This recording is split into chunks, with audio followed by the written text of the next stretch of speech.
Welcome to Mummies of Ancient Egypt. The mummification process used by ancient Egyptians was highly ceremonial in nature.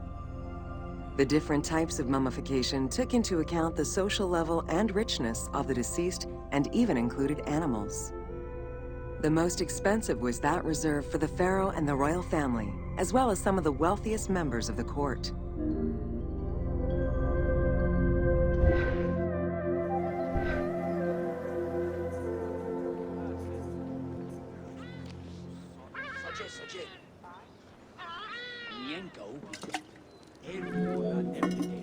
The first step was cleaning. Once bodies arrived at the mummification site, they were placed on inclined tables while the bodily fluids drained away.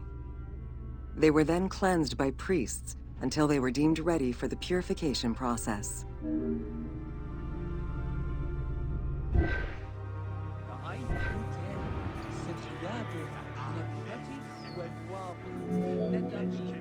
The purification of the body began with a libation from sacred water. The priest then fumigated the body with terebinth resin. After the ritual cleansing, priests used oils, spices, and all kinds of essences to further purify the body of the deceased. Finally, all body hair was meticulously removed.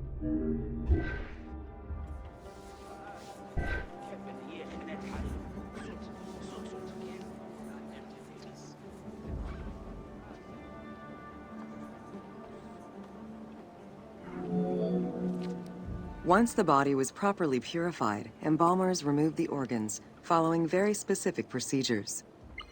First, the brain was extracted by inserting a spoon through the nostril to break the ethmoid bone. Then, using a spatula, the pieces of the brain were removed as thoroughly as possible. What matter remained was extracted after a process of liquefaction, achieved through the use of a caustic liquid. The cranial box, once emptied, was rinsed and disinfected with palm wine, and then stuffed with strips of linen cloth and liquefied resin.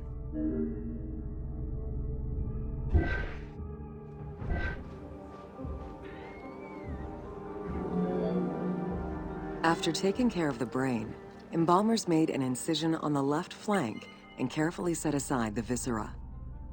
The inside of the body was also rinsed with palm wine. Then the embalmers filled the belly with pure myrrh, cinnamon, and other perfumes, and sewed it shut. The removed viscera were washed in palm wine and packed in crushed herbs before being placed in canopic jars.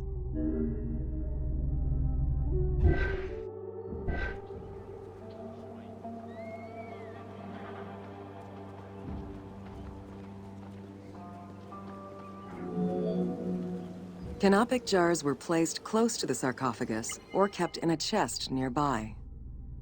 At first, the viscera were wrapped in tissue and placed in the vases. As the ritual requirements became more elaborate, ointments, spices, and even water and natron were added to the process.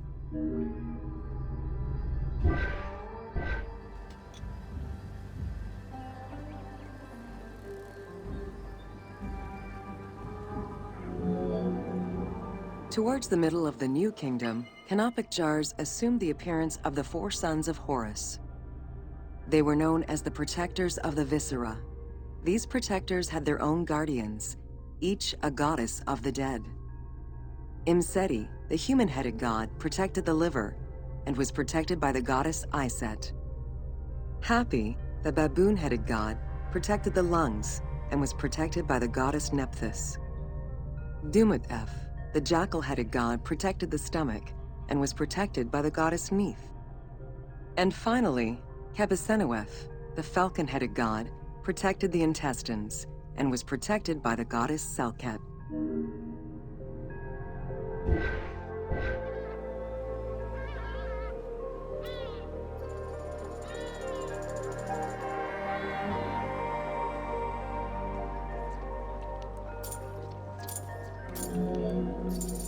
Natron is a naturally occurring mineral found in evaporite.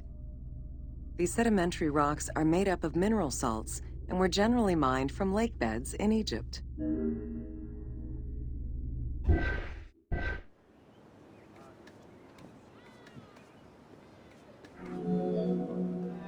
Embalmers used natron as a desiccant to dry the flesh and stop the corpse's putrefaction process. Once the body was cleansed and eviscerated, the deceased was covered in natron for about 40 days. Once desiccated, the body was prepared to be wrapped in strips of linen.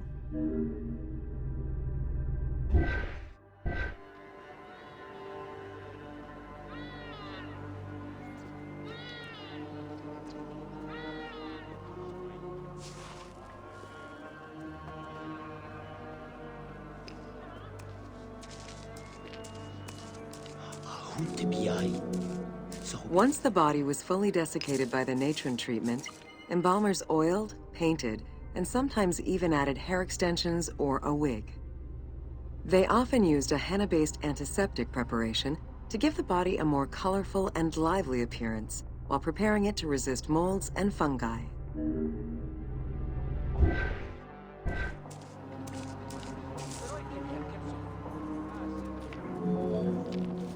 Next came the phase which gave mummies their most well-known appearance, the wrapping.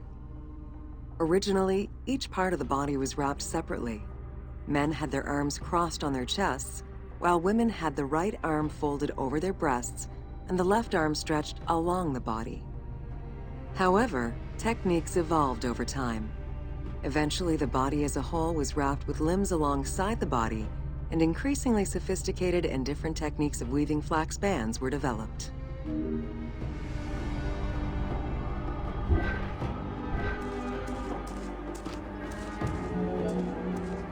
In addition to the jewelry and amulets arranged on the skin of the deceased, amulets were also carefully inserted into the weaving of the linen strips. Each amulet was linked to a myth or to an ideological belief related to rebirth.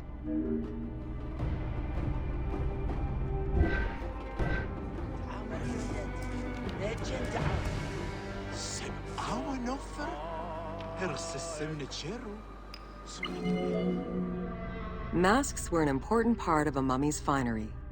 Early wooden funeral coverings were very expensive, however, and soon replaced by masks created through a technique known as cartonnage.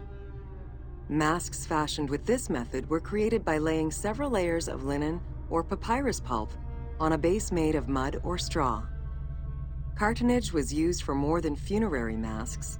Ornaments and the animal coffins of the late period were also made in such a fashion.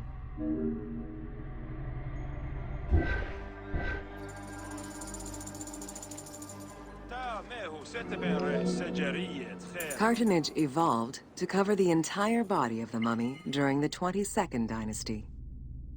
The mummies were placed on a board inside a rigid envelope of cartonnage, which was laced at the back with a string.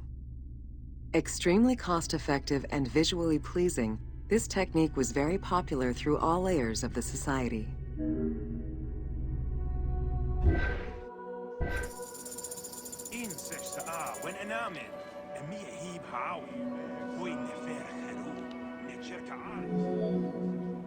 Cartonnage envelopes were usually covered with inscriptions and polychrome decorations, specifying the names and titles of the deceased, scenes depicting daily life, or decorations specific to the funerary world.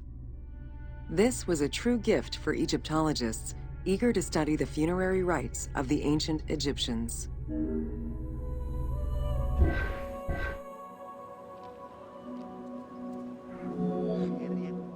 Once the mummy was properly wrapped and adorned, the embalmers proceeded with the ceremony of the opening of the mouth. A vital step of the funerary process, this ceremony was meant to bring back to life the deceased themselves or an object representing the deceased.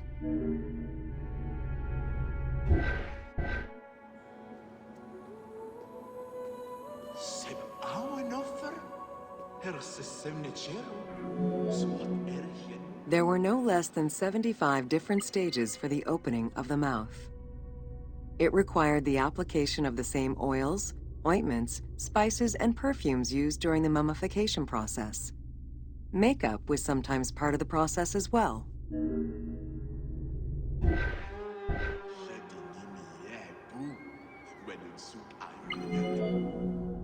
The last stage of this long ritual was the act of touching the mouth with the adze, to symbolically allow the breath of life to infuse an inert body. Its performance was reserved for a very specific set of people: priests who wore the mask of the god Anubis, a close relative of the family, or by the heir to the throne.